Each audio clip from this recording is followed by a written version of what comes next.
Le fait que le professionnel soit garant du cadre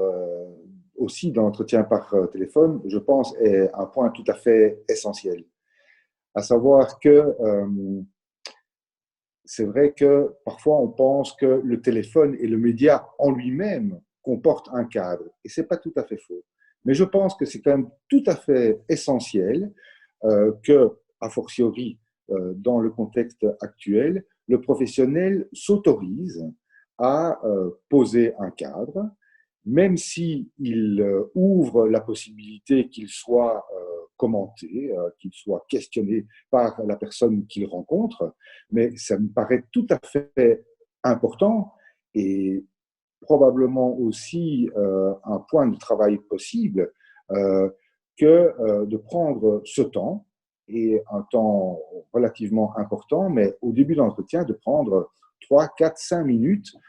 avec le jeune ou avec le patient, etc., pour poser ce cadre. Je pense que c'est sans doute beaucoup plus accessible pour le jeune ou pour le patient que le professionnel s'engage et y aille, lui, dans l'énoncé de ce cadre, et puis laisse des portes ouvertes pour qu'il y ait un accord entre les deux personnes pour ce cadre. Et je pense que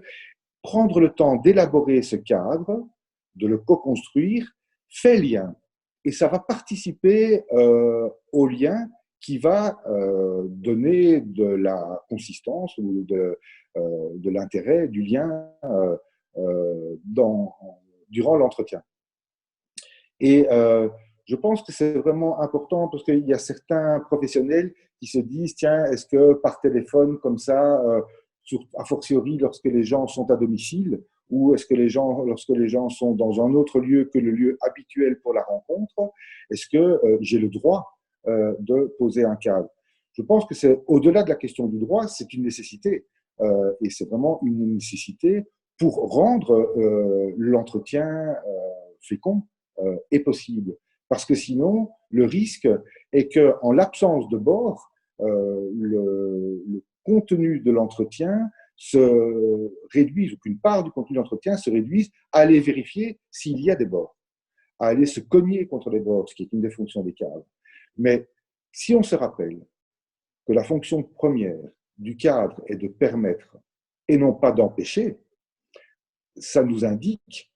que de prendre ce temps de construire, de jeter les balises et de co-construire ce cadre va permettre quelque chose, une rencontre possible dans l'entretien